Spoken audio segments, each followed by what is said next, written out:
Welcome to the Martin Bailey Photography Podcast. It's September 14, 2019, and this is episode 676.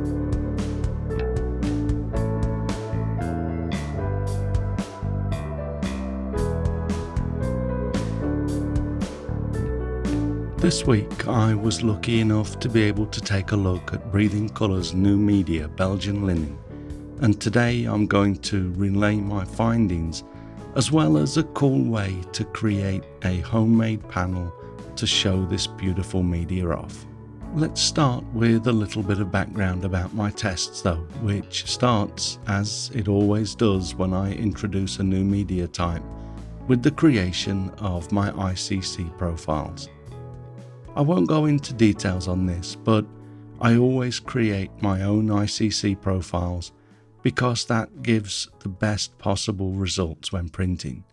Having given the 24 by 11 inch test target an hour or so to fully dry, enabling the colours to stabilise, I scanned the 2380 colour patches using my X-Rite i1 Photo Pro 2 spectrometer, which you can see under the colour management section of my B&H Photo gear page, which is linked at the top of the website under the gear menu.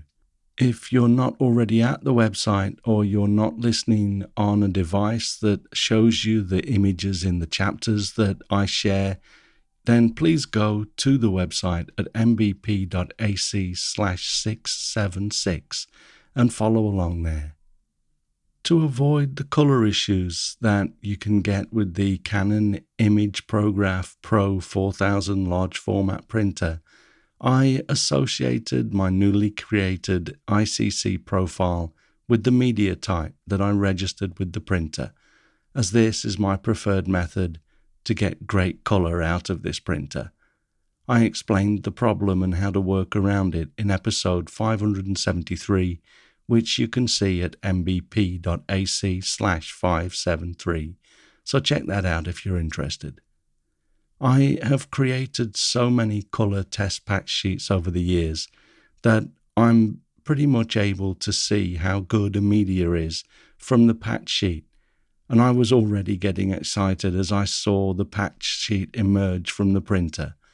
Even just looking at the contrast between the raw linen colour on the back of the media compared to the white printable side had me giggling like a teenager. Before we go on, let's take a look at some of the Breathing Colour information on this beautiful new media.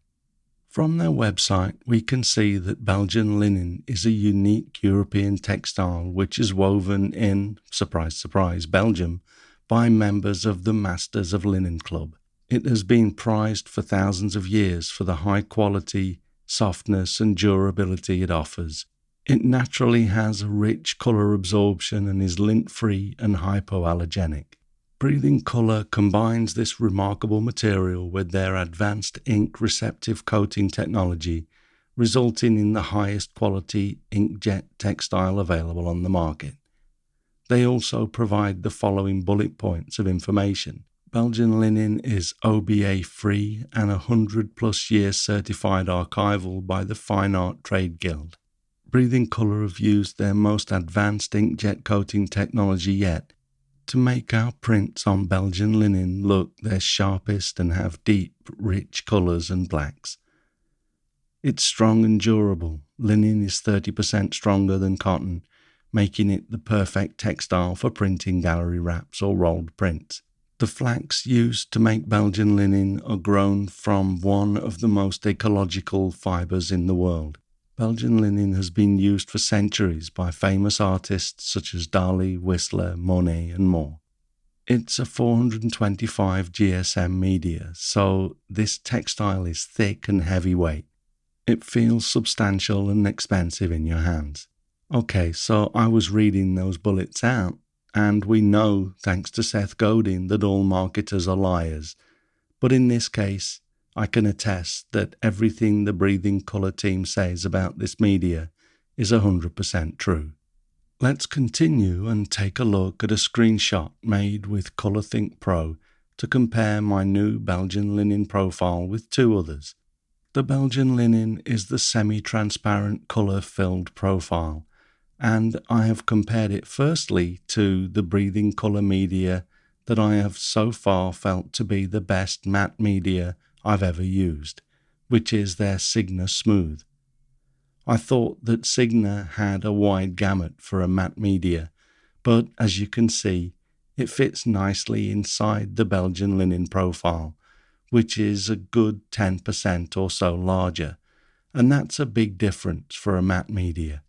In wireframe, I have actually included Breathing Colour's Vibrance Gloss to show you that gloss media is generally going to give a wider gamut, and you can see by how low the wireframe goes that the darkest black that Vibrance Gloss will provide is much darker than its matte cousins, but for matte media, the other two are still very, very respectable.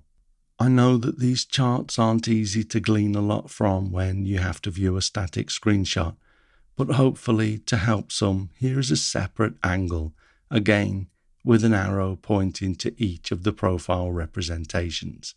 So we can see from these 3D representations that Breathing Colour's new Belgian linen is very capable with regards to colour gamut, but let's take a look at a straight print that I made before we jump into the details of the homemade panel that I'm going to walk you through today.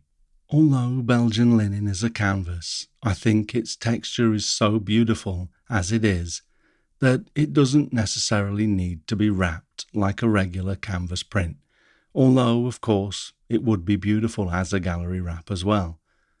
I selected a photo from this year's Complete Namibia tour because I figured its rugged and worn look would suit the linen.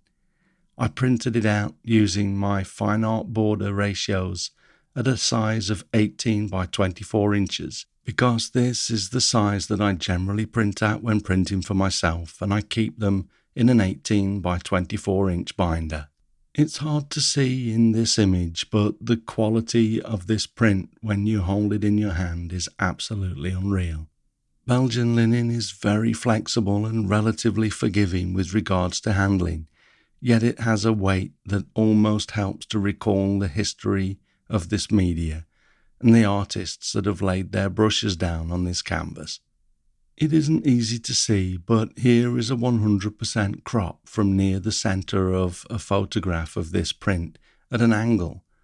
Hopefully, though, you'll be able to see the almost painterly feel that the texture of the linen adds to the photograph. Of course, the photo I selected has a painterly feel too, but I think they really complement each other. When you consider that Belgian linen is $180 for just 20 feet on a 24-inch roll, compared to $138 for 40 feet of live, Breathing Colour's other matte canvas, you almost automatically take more time over deciding what you want to print on it. Of course, if you're going to use this canvas for customer prints, you're going to have to price them accordingly, but the appeal of this media should make it an easy sell, especially if you're able to meet face-to-face with your client and show them samples. Okay, so let's move on and talk a little now about the homemade panel that we're going to make and then print for. I first introduced this method of presenting prints 5 years ago in one of my columns in the Craft and Vision photograph magazine. I actually prepared a second panel back then, so I'm going to use some of the photographs of the process from 2014, so forgive me if the look of the images varies a little. To me, printing is a wonderful way to complete our photographs. As I mentioned earlier, I have an 18 by 24 inch binder that is full of prints that I simply make just for fun. I generally use a printing afternoon as a way to wind down. It's almost like a way to give myself a little bonus, as I love the entire process, and the thrill of holding a tactile print in my hands never gets old. I think it gives us a way to be more intimate with our work than we can be by only ever viewing it on a computer or TV screen. As an extension of this, I developed this relatively simple yet effective form of presentation that, although takes a number of days to create as you wait for things to dry, feels very fulfilling to finally hang on the wall when you're done. I should mention, though, that this method is probably best kept for personal use unless you can source a panel that is made of archival material. I did not, as we'll hear. So the main component of our presentation piece is the panel itself. I bought a piece of 600 by 450 by 5.5mm MDF board at the local DIY store for $3 and had a guy at the store cut it down to 600 by 400mm with their bandsaw. I don't have a lot of DIY tools, so this was easier and most accurate. I also bought a length of 24 by 40mm pine, long enough to cut two 40cm bars and two 25cm bars from. This cost $8. A bottle of strong wood glue cost $4, and the brackets to attach the string to the back to hang the panel cost $2. You will also need some archival glue to actually stick your print or canvas to the panel, which you can get from Breathing Colour or University products for around $8. You won't use up all of the adhesive on one panel, so we're probably looking at around $15 cost for the materials, and then the price of your print media and ink, which my printer's accounting module tells me was around $30. Tools required will vary, and you can perhaps improve on some of these, but you'll basically need a saw, a mitre cutting block, and a clamp to hold your wood in place when you cut it to 45 degrees. You'll also need a good sharp cutter, a cutting mat or surface that you don't mind marking, and a steel rule. It's best to avoid using a plastic rule for trimming, as the blade of your cutter can ride up the rule into your fingers, which is always best avoided. I also used a $10 band clamp to hold the back frame together for 24 hours as it dried, but you could improvise if you don't have one of these. You'll also need a screwdriver and pencil, and I think we're ready to go. I chose 600 by 400mm for my panel size because I wanted to display a standard cropped image. Most DSLR cameras create 3:2 aspect ratio images, so I was able to buy my materials before I decided on an image to print. If you have a specific photo in mind and you've cropped it away from the standard 3:2 aspect ratio, you'll need to check the proportions and buy your panel accordingly. For example, you might have cropped to a 16:9 ratio. In this case, if you wanted to create a 600mm wide panel, the height would need to be 337mm. For a totally arbitrarily cropped image, you could use the pixels to calculate your panel size. For example, say your base image is 4882 by 3624 pixels. You could divide 4882 by 3624 to get your aspect ratio, which is 1 by 1.347. And again, using the 600mm wide, divide 600 by 1.347 for a panel height of 445mm. Of course, you also need to ensure that you can actually make a print large enough for your panel, as you'll need at least an inch wrapped around the back of the panel.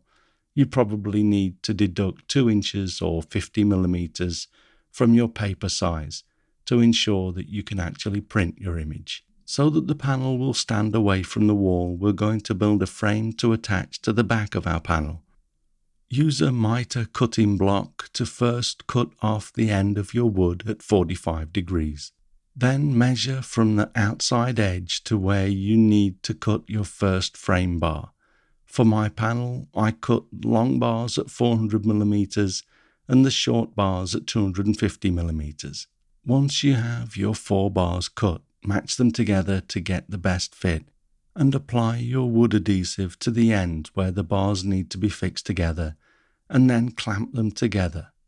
I used a $10 band clamp for this, which works very well, but you might be able to use other clamps, or maybe even screw this frame together. Ensure that if you use adhesive, you check how long you need to keep the wood clamped together. My adhesive was good to work the wood in 1 hour, but requires 24 hours to fully set.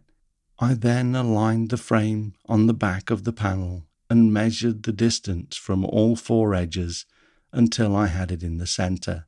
Then marked around the inside of the frame with a pencil, and then applied adhesive to the frame and lowered it carefully into place, aligning it with the pencil marks. Then we get to reap an often overlooked benefit of being a photographer and use some of our collection of oversized books to apply pressure to the frame as it dries for a further 24 hours. I then use some small hinged brackets from the framing store to attach some string to the back of the frame so that I can hang it on the wall. Now we're ready to move on to the printing. The edges of our panel have some depth, so we have to decide if we're going to print the image a little larger and lose the edges of our image, or to avoid effectively cropping the image on the face of the panel, we can extend the image out, as we often do when creating a gallery wrap. For this, I use On1 Software's Perfect Resize. You can launch Perfect Resize from within Capture One Pro, Photoshop or Lightroom, etc., or simply export a PSD or TIFF file and open it in standalone Perfect Resize. As canvas can shrink a little when we apply the glue later, I need to add about 4 mm to the width. So I enter 604 mm in the width field, and because I have constrained proportions turned on, Perfect Resize automatically calculates my image height. In the settings panel, I set the image type to general purpose and the method to genuine fractals, and use the default settings. I've reduced the amount of sharpening that Perfect Resize would usually apply, as I generally sharpen a little when printing. You can view the image at 100% to check the effects, but I generally find that Unsharp Mask gives me the best results as the sharpening method. If you are upsizing an image a lot, the progressive sharpening method can be better, but again, it's best to check at 100% as you make these changes. I use the gallery wrap settings to mirror the edges of my image out to form the sides of my panel, and because the board is 5.5 mm deep, I need to reflect my image out by at least that amount. I usually choose 2 centimeters here so that the image wraps around the back of our panel a little. If you don't have Perfect Resize, you can use any photo editing software to extend the canvas, then transform the edges out to create a similar effect. Remember to add whatever border size you created when you print. I added 4 mm on the width and 2.6 mm to the height of my image to allow for shrinkage, and another 2 cm border for the edges of the panel and a little bit on the back of my panel. So I have to add a total of 44 mm to the width of my panel, which is the height in the screenshot, because the print is rotated for printing. As you can see, I created a custom page size in the Canon Pro 4000 printer drivers that is 609.6 mm wide, which is 24 inches, to match the roll width. I then specified the height of the page as 684 mm. To recap, my panel is 600 mm wide, and I added a 2 cm reflected border in Perfect Resize. And I told Perfect Resize to add a further 4 mm to allow for the canvas shrinking when we put glue on it. So that's 600 plus 20 times 2 plus 4 for 644 mm. Because there is plenty of leeway on the 24-inch roll, we don't really have to worry about the sides. Note too that I have my new ICC profile selected and the rendering intent set to perceptual. Most of the time for photographic prints, perceptual will be what you need to select, although there are exceptions. Before we continue creating our panel, here's a photo of the printed face of the Belgian linen canvas so that you can see the texture again. I've also laid a piece of the canvas over the print so that you can see what it looks like on the back.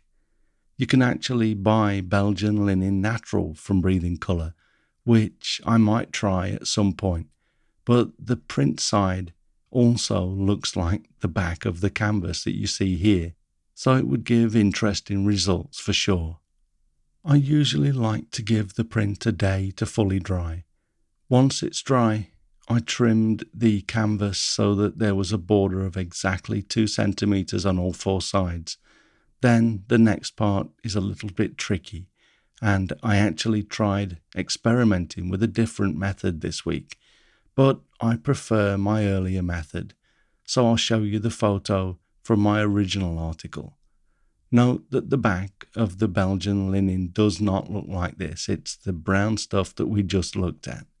The point here, though, is that I measure in 4 centimeters from the corners of my trimmed print, then cut the corner off at approximately 45 degrees, and then cut out a notch of 5.5 millimeters, which is the thickness of my panel.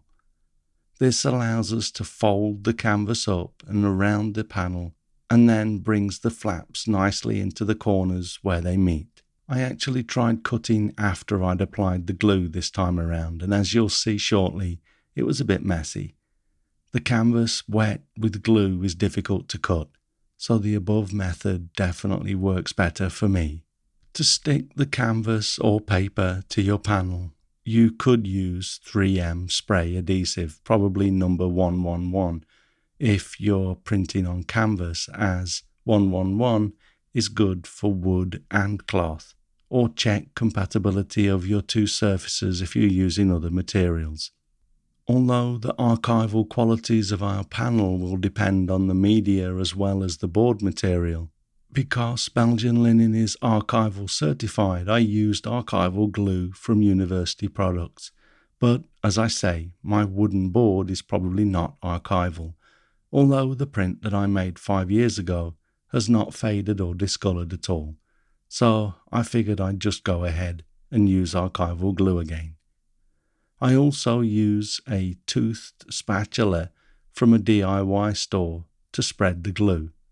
Having squeezed plenty of glue onto the face of the panel, I then scraped it out with the toothed spatula, as you can see in this photo.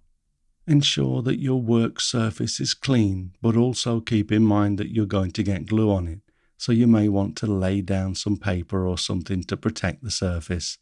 Then place your panel on the back of the print and align the corners with the notches that we made on each corner. Apply some pressure over the entire panel to ensure that it's stuck, and continuously check that the panel doesn't slide around on the print, taking the corners out of alignment. After a few minutes, the adhesive will dry enough to stop the print from moving, and then you can apply your adhesive to the edges of the print. Again, this is from a photo from my original article because I didn't like the results with the experimental method I tried this week. Once you have glue on each of the flaps, fold them up and over onto the back of the panel and keep stretching and rubbing the back edges with a dry rag if necessary, until it's fully adhered to the back of the panel. This is what the back of my new panel looks like, and as you can see, the corners are not very nice to look at. Although this is fine for a print for myself, if this was a product for a client, I'd have scrapped it and started again, considering my experiment a failure. Another thing that I learnt this time around is that if you pull the side flaps up too tightly, the thread of the canvas can get ruptured slightly. This might also be caused by the fact that my panel board has very sharp corners. Gallery wrapped stretcher bars are usually slightly rounded to avoid this. Here's a photo of my second lesson learned though, so that you can see what I mean. Here too is a photo of my new panel hung in the entrance to our Tokyo apartment. I really like the simplicity of this kind of presentation. At approximately $45, including the print on Breathing Colours Belgian linen canvas, I feel that it's worth a bit of time to put together, but it's a labour of love. Or perhaps just my way of staying intimate with my art. I get great satisfaction from the act of completing a project like this. If you also like tinkering around in addition to your printing addiction, maybe you can also give this a try. I know I took this article away from a straightforward review of Breathing Colours' new Belgian linen, but I hope you found it useful. I would like to finish by reiterating how beautiful I think this new media is. It's expensive and probably not going to be for everyday use, but when utmost quality is necessary, Belgian linen is it. You can pick up both the white-coated Belgian linen and the Belgian linen natural from Breathing Colour at breathingcolour.com. Let's finish with a word about print rotation. As I am not allowed to hang prints anywhere in our apartment outside of my studio without my wife's permission, we decided on this photograph together. Although I was disappointed that I didn't get a flamingo's head poking up into the sun on this year's complete Namibia tour, I still really liked the warmth and atmosphere of this photo, and it became a firm favourite of my wife's too as soon as I got home. There is only so much wall space, and we try not to fill all of our walls with prints anyway, so we have started rotating prints a little according to the season. Being Japanese, my wife appreciates art differently according to the season, and that is rubbing off on me a little too, so we have fun with this. For example, the panel that we have had here for the last 5 years is the original one that I made for the Craft and Vision Photograph magazine article. For that print, I used a photo of a church on the mountainside near Vik in Iceland. To us, that photo really suits the summer months, mostly because in Japan, people rarely control the temperature outside of the main living space, so this area gets really hot, and the cool feel of Iceland helps to balance that out. Conversely, as we enter autumn now and the temperature has finally started to fall a little, we were looking for something that kind of felt warm but not hot. My wife feels that the similarity between the end of the day, signified by the setting sun in this new print, feels somehow similar to how autumn is like the end of the heat of summer, although not as sad as the winter. Winter actually is different again. Similarly, because the entrance area is not heated either, it's freezing cold in here during the winter, so we don't hang a print of a winter scene despite me having thousands of them. We'll probably either keep the warmth of this print or look for something that conversely warms us up to counter the winter cold.